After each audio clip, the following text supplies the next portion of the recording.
Hello students, कल्पना educational क्लासेसमध्ये आपल्या सर्व विद्यार्थ्यांचं मनापासून स्वागत आहे.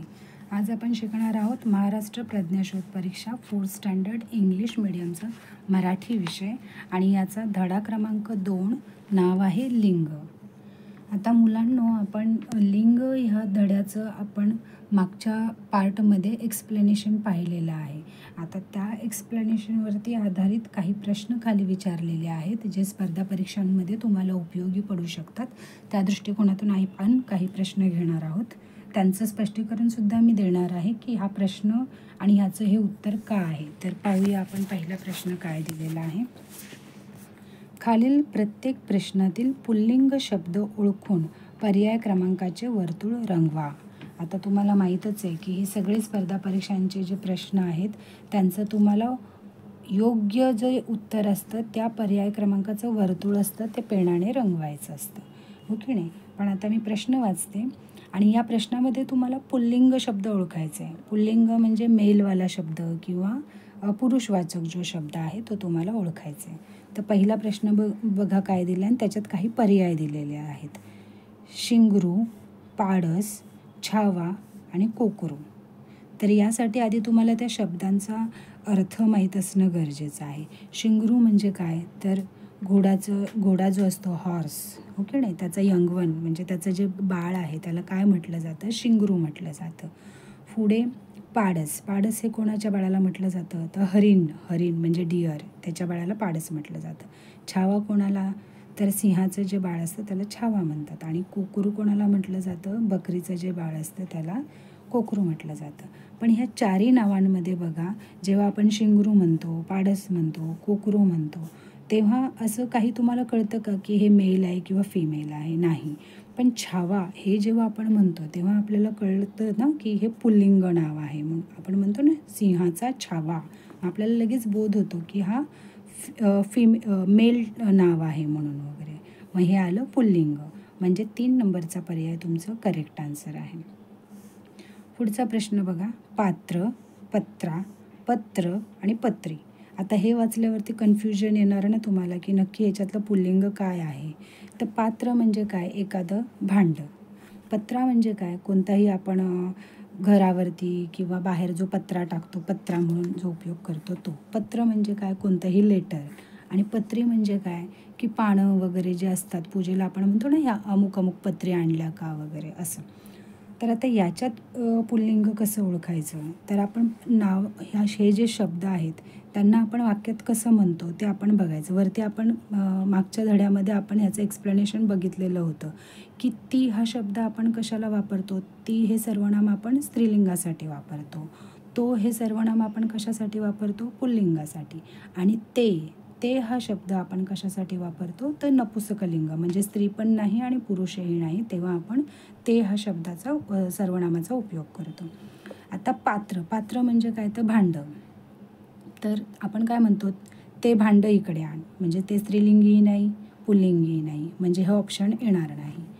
पत्रा, तर आपण काय म्हणतो, तो पत्रा लावलास का किंवा तो पत्रा साफ कर. तर इथे तो हा शब्द येतो, म्हणजे हे पुल्लिंग आहे हे तुम्हाला इथेच कळलं आहे.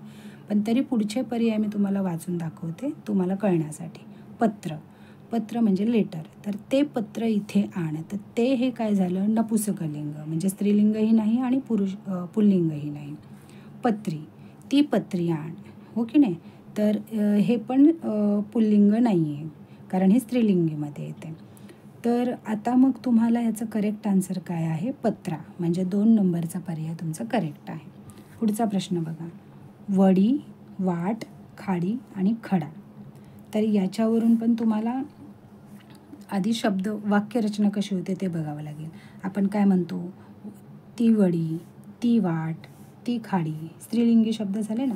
तो खड्याला आपण काय म्हणतो, तो खडा आण असं. तर मग याचा आन्सर येणार आहे 4 नंबरचा पर्याय, तो खडा. समजून घ्यायला जरा कठीण आहे पण याची प्रॅक्टिस केल्यावर तुम्हाला नक्की कळेल. आता पुढचे शब्द बघा. झोपडी, घर, वाडा आणि दार. आपण काय म्हणतो, ती झोपडी म्हणजे स्त्रीलिंग आलं, ते घर म्हणजे नपुंसकलिंग आलं, वाडा, तो वाडा म्हणजे पुल्लिंग, तर वाडा हे करेक्ट आन्सर आहे. दार, हो की नाही, ते दार लावून घे असं आपण म्हणतो. तो दार लावून घे असं आपण म्हणतो का? नाही. तर त्यामुळे 3 नंबरचं ऑप्शन करेक्ट आहे. पुढे बघा, फळा, पुस्तक, वही आणि पेन्सिल. फळा आपण काय म्हणतो? तो फळा साफ करून घ्या, पुसून घ्या. तर तो फळा म्हणजे हे पुल्लिंग आहे. फळा हे करेक्ट आन्सर आहे. पुढे पाहूया, पुस्तक. पुस्तकला काय म्हणतो? ते पुस्तक, ती वही, ती पेन्सिल. त्यामुळे हे बाकीचे पर्याय येणार नाहीत. फळा हे करेक्ट आन्सर आहे. पुढे पहा, ब. खालील प्रत्येक प्रश्नातील स्त्रीलिंग शब्द ओळखून पर्याय क्रमांकाचे वर्तुळ रंगवा. आता स्त्रीलिंग शब्द तुम्हाला याच्यातलं ओळखायचे आहेत. आधी जेव्हा प्रश्न वाचता तेव्हा तुम्ही डोक्यात फिक्स करायचं आहे की तुम्हाला पुल्लिंग विचारलं आहे, स्त्रीलिंग विचारलं आहे की नपुंसकलिंग विचारलं आहे. आता या प्रश्नामध्ये तुम्हाला स्त्रीलिंग म्हणजे जे शब्द वाचल्यावर ऐकल्यावर तुम्हाला स्त्रीलिंग आहे याचा बोध होतो ते शब्द तुम्हाला ओळखायचे आहेत. पहिला प्रश्न दिला आहे वाघ, हत्ती, हरिण आणि गाय. बघा आता हे सगळं वाचल्यावरती वाघ, हत्ती, हरिण म्हटल्यावरती तुम्हाला काय पुरुषवाचक शब्द जाणवतात आणि गाय म्हटल्यावर लगेचच तुम्हाला स्त्रीलिंग शब्द वाटतो की नाही, म्हणून हे गाय जो आहे हे करेक्ट आन्सर आहे. दुसरा प्रश्न बघा, मूल, चूल, पूल आणि फूल. आता हे बघितल्यावरती तुम्हाला काही सुचणार नाही. मग अशा वेळेस आपण काय करायचं, आपण वाक्यांमध्ये ह्यांचा कसा उपयोग करतो ते आठवायचं. म्हणजे कोणतं सर्वनाम वापरतो, ती वापरतो, तो वापरतो की ते वापरतो हे बघायचं आणि त्याच्यावरून ठरवायचं. तर आता आपण मूल, एखादं मूल हा शब्द आपण म्हटलं तर लहान बाळ असतं कोणतंही, तर त्याला आपण मूल म्हटलं तर ते मूल असं म्हणतो. कारण मुलाला बघितल्यावर आपल्याला लगेच कळत नाही ना की ते जे मूल आहे ते मुलगी आहे का मुलगा आहे. जर नावावरून माहिती असेल तर कळतं, पण नुसतं मूल म्हटल्यावर आपल्याला कळत नाही. चूल, आता ती चूल पेटव असं आपण म्हणतो. म्हणजे ही स्त्रीवाचक शब्द इथे तयार होतो. तो चूल पेटव, ते चूल पेटव असं आपण कधी म्हणत नाही, तर ती चूल पेटव म्हणतो. त्यामुळे चूल हे करेक्ट आन्सर आहे. तरी पुढे पाहूया, पूल. तर आपण इथे तो पूल म्हणतो, फूल ते फूल म्हणतो म्हणजे नपुंसकलिंग झालं, हो की नाही. म्हणजे याचं करेक्ट आन्सर चूल हेच येणार. यासाठी मुलांना तुम्हाला बरीच प्रॅक्टिस करावी लागणार, शब्द वाचावे लागणार, वाक्य वाचावे लागणार, तेव्हा तुम्हाला त्यांचा प्रॅक्टिस होणार. आता हे फक्त मी तुम्हाला तुमच्या माहितीसाठी सांगते. एकदा तुम्हाला हे शब्द माहिती पडले की तुम्हाला त्याची उत्तरं आपसूक कळणारच. पुढचा प्रश्न आहे, भिंत, छत, दरवाजा, अंगण. आता याच्यामध्ये बघा, भिंत आपण काय म्हणतो? ती भिंत साफ कर. तर ती इथे लगेचच स्त्रीलिंग येतं.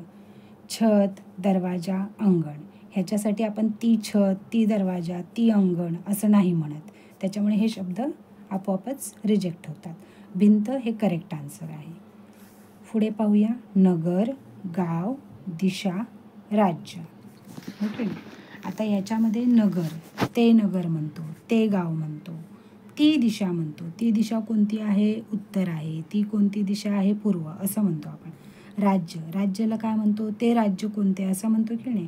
म्हणजे हे बाकीचे 3 पर्याय येणार नाही, पण दिशा हे करेक्ट आन्सर आहे. तर असं लॉजिक लावून तुम्हाला आता ही उत्तरं सोडवावी लागणार. पुढचा प्रश्न आहे, ओढा, प्रवाह, नदी आणि समुद्र. आता याच्यात तुम्ही जर वाचाल तर आपण ओढा, प्रवाह आणि समुद्र हे पर्याय येत नाहीत. कारण नदीला आपण नॉर्मली स्त्रीलिंग म्हणूनच बघितलं जातं आणि बोलताना कसं म्हणतो? गंगा नदी, ती नदी, गोदावरी नदी, सरस्वती नदी. नद्यांना ही जी काही नावं असतात ती बहुधा तुम्ही बघितलं तर ती स्त्रीलिंगीच येतात आणि ती वगैरे ह्याचा सर्वनामाचा उपयोग इथे केला जातो. त्यामुळे नदी हे याचं करेक्ट आन्सर आहे. पुढे बघा प्रश्न काय दिलेला आहे, खालील प्रत्येक प्रश्नातील नपुंसकलिंग शब्द ओळखून पर्याय क्रमांकाचे वर्तुळ रंगवा.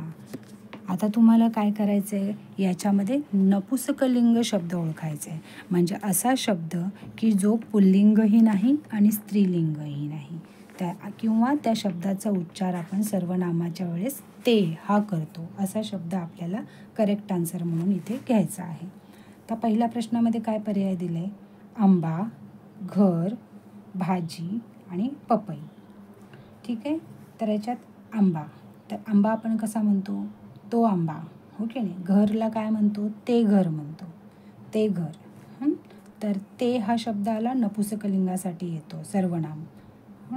भाजी, ती भाजी म्हणतो. पपई, ती पपई असं म्हणतो. म्हणजे आता याच्यात करेक्ट आन्सर काय येणार? घर. मग घर हे तुमचं करेक्ट आन्सर आहे. तर 2 नंबरच्या सर्कलला तुम्हाला डार्क करायचं आहे. पुढे बघा काय दिलं आहे? फांदी, आमटी, काठी आणि मूल. आता मूल बघितल्यावर तुम्हाला पटकन आठवेल, मगाच्या प्रश्नामध्ये आपण मूल याचं एक्सप्लेनेशन घेतलं होतं. नुसता मूल हा शब्द वापरला तर आपल्याला कळत नाही की ते पुल्लिंग आहे का स्त्रीलिंग आहे. त्याच्यामुळे याचा आन्सर नपुंसकलिंगमध्ये 4 नंबरचा जो पर्याय आहे मूल हे येणार. ठीक आहे. तिसरं बघा, चंद्र, सूर्य, वासरू आणि केळी. तर याच्यामध्ये चंद्र, सूर्य आणि केळी हे ऑप्शन नाही येणार, कारण ह्याला आपण काय म्हणतो? तो सूर्य, तो चंद्र, ती केळी असं म्हणतो. आणि वासरूचं एक्सप्लेनेशन तुम्हाला मी मागच्या वेळेस धड्यात देताना सांगितलं होतं की गाईचं जे लहान बाळ असतं त्याला आपण वासरू म्हणतो.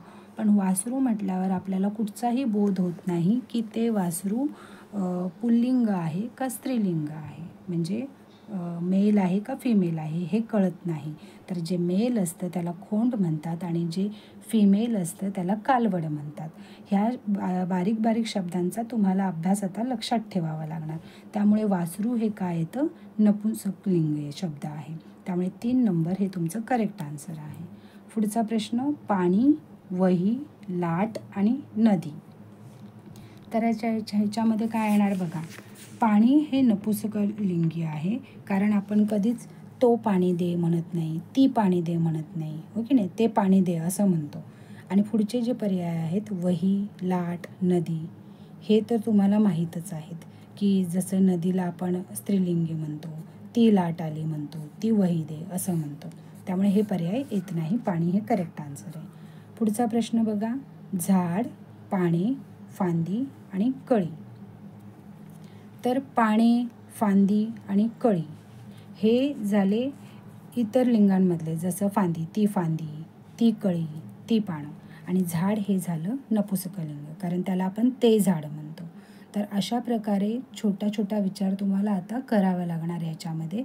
पण एकदा का तुम्हाला माहिती पडलं की ह्या शब्दाला कोणतं लिंग वापरलं जातं की तुम्हाला प्रॅक्टिसने ते आपोआपच येणार. हे मी तुम्हाला जास्त अधिक सोयीस्कररित्या कळावं म्हणून ह्याचं डिटेलमध्ये एक्सप्लेनेशन दिलेलं आहे. तुम्हाला हे आवडलं असेल तर चॅनलला शेअर, सबस्क्राईब आणि लाईक जरूर करा.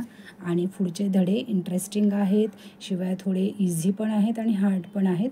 समजून घेण्याचा प्रयत्न केलात तर तुम्हाला नक्की समजतील. पण त्यासाठी चॅनलला व्हिजिट नक्की करा. Thank you so much.